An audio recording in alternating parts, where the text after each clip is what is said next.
As you can no doubt tell from the background, this is a video about Fantasy Flight Games, Star Wars role-playing. It's been a while since we've done one of these, and this is a direct response to a question I received on another Star Wars video last week. And rather than make a comment that just the person who asked the question is likely to see, I felt that the question was one that was very likely to be experienced by a lot of people. And I can remember having this discussion ourselves when we first started playing it. And the question in its specific form was asking for some advice or ways to think about talents. And this question is really all about talents. Talents that reduce the time it takes to do something. So if we think about the slicer in Age of Rebellion, one of the early talents that you can get, let's take a look at it. One of the early talents that you can get is technical aptitude. And it says reduce the time needed to complete computer-related tasks by 25% per rank. Sounds like a pretty simple talent to understand until maybe you start to recognize that, as the game master or as the player, you hadn't really considered how much time any computer-related task might take to complete. And maybe you think about the time it takes to complete something as being a turn or, a number of turns. Well, how then would we reduce the time necessary if we were just, not really considering the time? So now we have to consider the time because someone's playing a slicer. Now they have this talent. And this, phrasing the question this way should make this question seem much more familiar to people, because there are a number of talents that may ask you to consider something that you wouldn't normally have considered. I've got a number of books open here. So in Far Horizons, we see the entrepreneur, one of the colonist specializations. And the entrepreneur gives us yet another iteration of plausible deniability, for example. Plausible deniability, remove one setback die per rank of plausible deniability from coercion and deception check. So,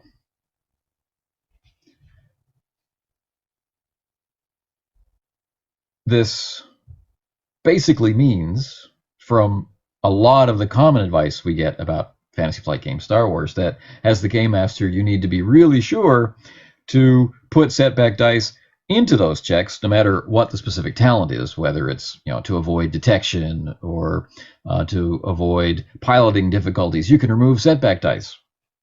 Some game masters just don't add any setback dice to those situations, which makes these talents, for which you have to pay experience points, feel useless. Likewise, if I'm a slicer and I understand that I've taken this talent, which, because of my technical expertise, means I'm faster than other people with computer tasks, but time never matters in the check. It's always a turn, and everyone gets to take an action in the turn. Then those are going to feel like, and in a very real sense, be wasted experience points.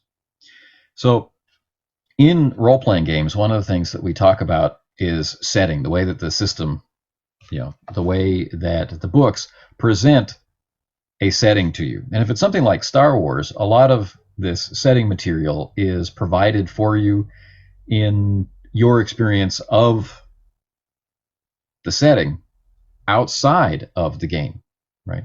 We learn what things look like by watching the films, for example. We think about story ideas by reading the comics, or when we are considering how to interact with our fellow players at the table, there is an implied setting, and it's a strongly implied setting, and it's carried primarily by the talents and by the careers and their specializations. What is this game really about? Remember, there are a very specific number of careers and a very limited number of specializations attached to those careers to represent each particular line's particular and separate view of the Star Wars universe that we're sitting down to play. You know, the difference between Edge of the Empire and Age of Rebellion and Force and Destiny, for example. The talents that are presented give us an idea of the types of situations that these characters and these occupations and specializations are suited for, will contribute the most to, will be challenged in interesting ways by, right? So by understanding the flow of the talent distributions for each of the specializations that's present in your campaign, you get a pretty clear idea of the types of complications, the types of interactions, the types of situations which should form the core or the foundational layer of whatever it is that turns out to be your campaign. Meaning, well, let's consider how much time it takes to do role-worthy computer-related tasks. Let's consider the sorts of things that might limit your plausible deniability and add setback dice there. Now, some occupations and some specializations within those occupations have more of these talents than others. You might have a specialization that has no talent at all. It says remove, a number of dice. They might be far easier than that. In situation X, add boost dice. This is still the same situation. What if in your campaign situation X never arises, right? And the person that is paid for that talent never has the opportunity to demonstrate the character's ability. It will feel exactly the same way, like wasted points, especially if they need to pass through that talent to get to one that they're really interested in. And if they never get to use the first talent, that seed of doubt has been planted about whether they'll be able to use the one they really want to use either, right? So with the commander, the strategist we look at has just done a quick glance, has 4 of these remove a setback die style talents. The researcher, ready for anything, that sort of stuff. And they have lots of things like on a successful knowledge check, or once per phase during a mass combat may suffer 2 strain to do, right? What if you're playing the strategist and there's no mass combat, right? You might say, well, you shouldn't be playing a strategist if there's not going to be any mass combat. And you wouldn't be wrong in that assessment. But then again, at the beginning of the campaign, how is anyone to know? Yeah, sure, you can play whatever you like. How common is that? If we look at the sleeper agent, we see the same sort of thing. We see code breaker and bypass security duplicated. We also have convincing demeanor. All of these are remove a setback die style talents, or do something faster. Or when we look at things like the quartermaster, we can see things like earn more money in this situation, right? So all of this stuff means that we are being asked as players and game masters to pay attention to the specific details, not only of the characters that are actually playing in the campaign, but of the setting, right? Overt and explicit or implied. That represents the particular game that we're playing, or the particular Star Wars game that we are creating from the large number of resources that we have available to us now. Consider them. Recognize that these characters are going to improve, and they're going to improve fairly quickly given standard experience distributions. So we can put things into the normal experience of play in our campaign, such as how long it takes to navigate through computer security. And we can establish this in an easy way, recognizing that Characters like the Slicer will be obtaining a 25% reduction in time at several points during their career. As the character improves, they'll very early on have a 25% reduction in time, which will then become a 50% reduction in time, which, so they're going to be very fast by the end, which means at the beginning, they get to face the interesting challenge of it taking some significant amount of time, which will then allow them to enjoy an early benefit of a time reduction. Right. This needs to be a part of the experience of play on a fundamental level. All characters doing these types of checks need to feel like there are steps and hurdles and boundaries that they need to get through if they're trying to push a computer system in ways which maybe its designers don't want them to. And just in the simple description of computer-related tasks, having the notion that there are steps, and we can see this represented in the films when we think about it. We don't see, R2D2 roll up to a computer socket, plug in, and instantly get the effect that's being sought. Instead, we see lots of manipulation, we see lots of time, there's dialogue going on all around, and then we either have the effect we want or the poor little droid gets electrocuted, one or the other. But this is one of the details that can make Star Wars and the particular characters that we're playing in it feel like more than a random selection of skill points on a sheet. There's a purpose. There's a rhyme and a reason for the layout of the talents. There's a rhyme and a reason for the inclusion or exclusion of certain talents in certain specializations for certain careers. And looking at them and consulting them for inspiration about how to present the world, what to describe in moments where the dice are involved, what to describe in moments where your career really matters in this moment. Using it for inspiration for that can help all of the talents that players will be paying for with experience relevant and meaningful and fun. So one of the classic problems is related to talents as well. And we've talked about it before, and this is the utility belt talent, which can be kind of confusing if we're allowed to introduce facts with the expenditure of a destiny point. But I've got an explorer, for example, or one of the inventor types, and I have utility belt somewhere quite low on my talent list, meaning I'm paying 15 or more experience points for it.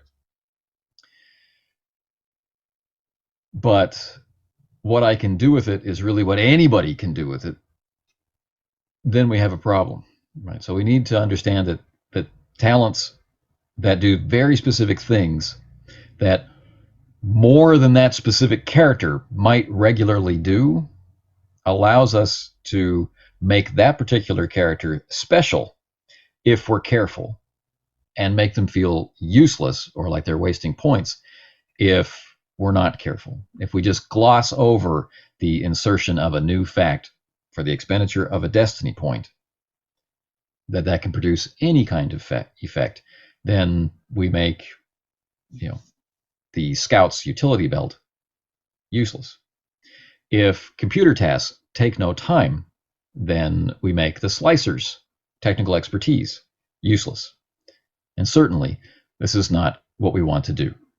Let's look at a couple of practical examples. They're going to be specific examples related to the question for some kind of, vaguely hoped for brevity. We'll see how that works out for me. Anyway, let's imagine we're talking about slicers, and let's say that the slicer in question has technical aptitude 1, right? In the specific specialization, there are 2. One of them is unattached to anything at the top for 5 experience points, and one's in the next row down, not attached to very much, for 10 points. So these are specific experience point expenditure decisions that are a pretty strong signal that doing things faster is important to the player. To get to some of the big effects of this particular specialization, you can bypass both of those talents. You don't need to go through them to get to anything else. They're at the end of trees, or they're not connected really to the tree at all.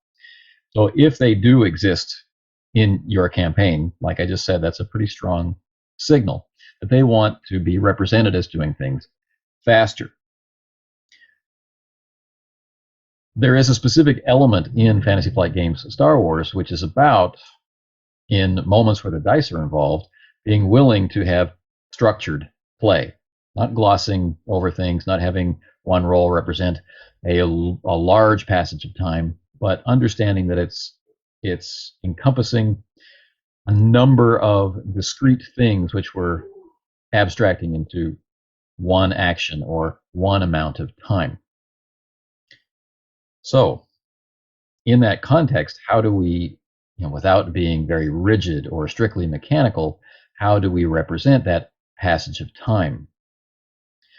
Range in the game is not specific to meters, and the length of one turn is not specific to a certain number of seconds or any other temporal unit. They're flexible according to the needs of what one action is right now. So again, this makes the question understandable and an interesting challenge. Not exactly a rabbit hole, but one that's worthy of consideration. So we can begin.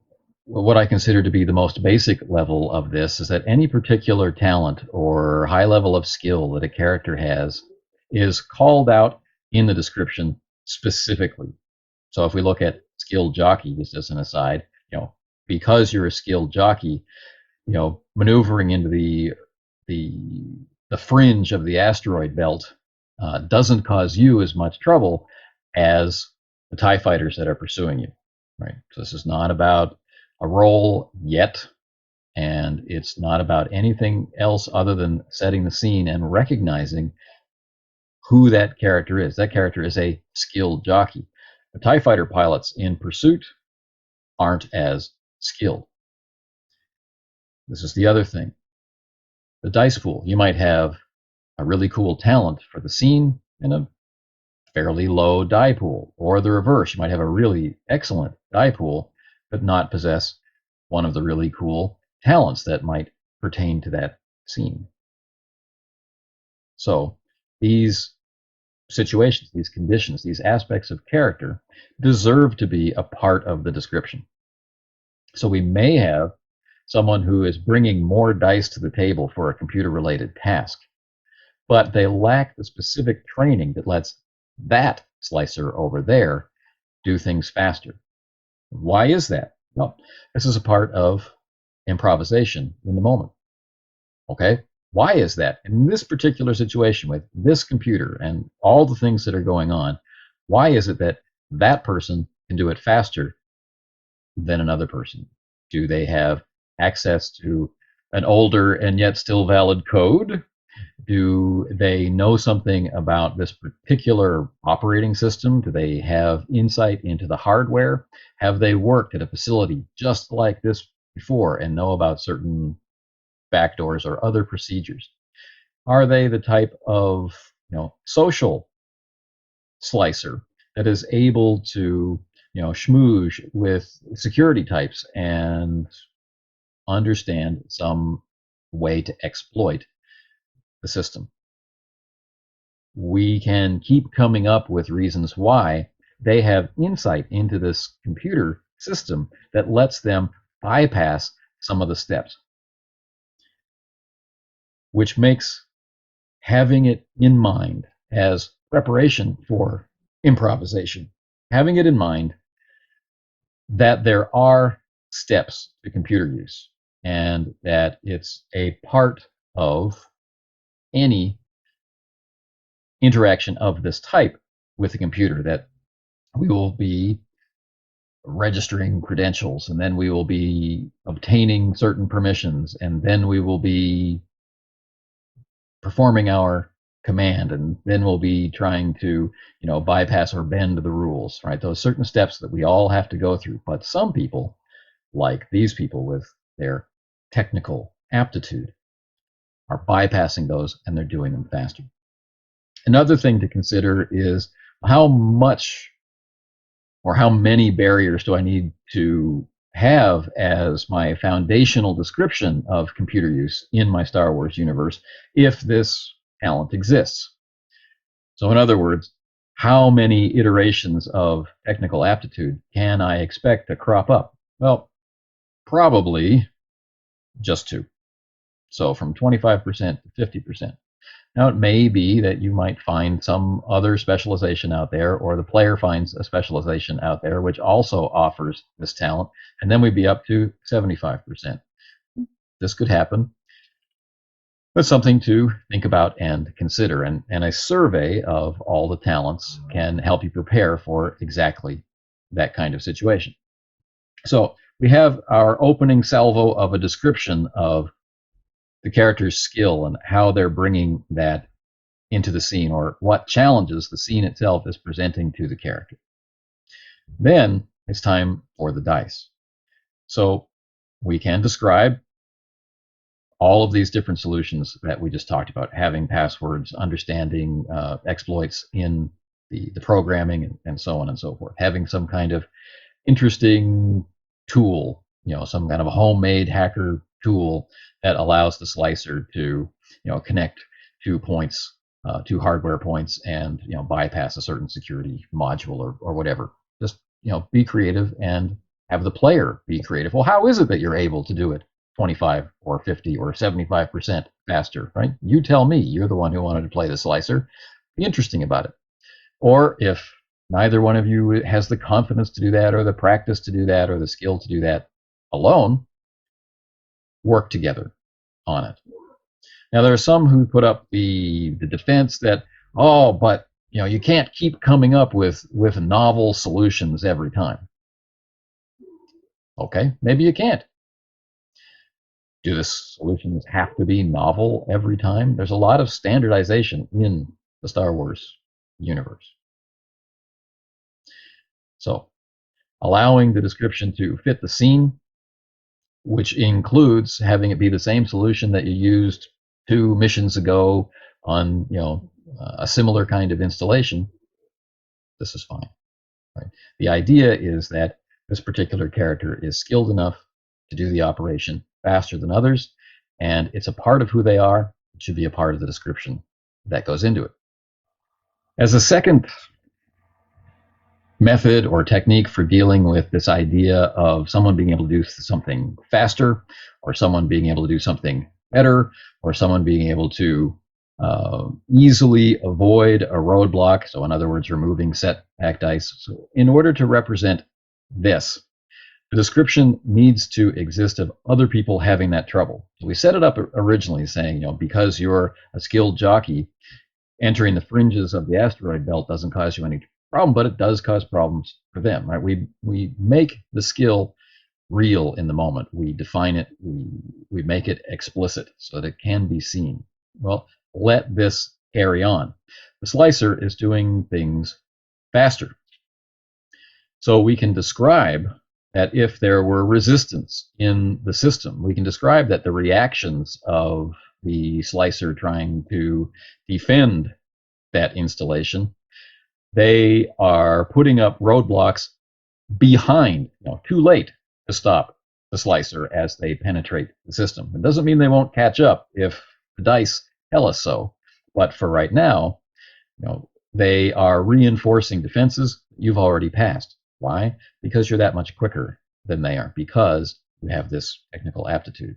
Right? We reinforce it as we go along, and all of this can be happening in a completely abstracted time space. We don't really need to say it will take 5 minutes to do this task, and then cut that in half if they have 2 levels of the talent. So, but for you, it will take 2.5 minutes. We don't have to actually do that. We could, but it's moving in a direction kind of counter to the system. We could be thinking instead in terms of turns, right? This is a complicated project where we're going to be hacking into a terminal and stealing data, but also inserting false data. We've got two different things to do. And so this is going to take 4 turns, right? We're going to penetrate security on 1 turn. We're going to try and locate and copy the data we're looking for on another turn. We're going to insert the false data on a 3rd turn, and we are going to cover our tracks on a 4th turn, right? And so that's very easy to represent in 25% faster or 50% faster.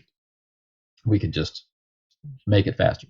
But as you can see there, unless there's some kind of competition or there's someone else who's moving slower or someone else who's moving faster, none of that really means anything. So it can mean something if we make, it would normally take someone else this long, but it's going to take you this long. If we make that explicit, that helps. But I find that the sense of competition, that the system is too slow to keep up with you, or the security team assigned to defend against you is having difficulty keeping up with you, I find that produces the effect more sharply and in a more interesting way. It also allows for some involvement of the dice, which is fun. So we can, as a part of the description, reinforce skill by describing it, and 2, demonstrate skill by actually having it take less time. And we can see that in comparison with plans or reactions from the other side. And that feeds us into the last suggestion, and that is that according to projections, when the plan is made, we should be able to do the following things. And we get in there, but we discover that our slicer is actually able to get more things done, which opens up a variety of options. We know that we can expect resistance to arrive in a certain amount of time. This is part of the planning, which was earlier in our mission, maybe even another session. But when we get there, we now have this temptation to do more. And that's fun. And maybe we'll have the possibility and success in doing more because our slicer is that much faster than others.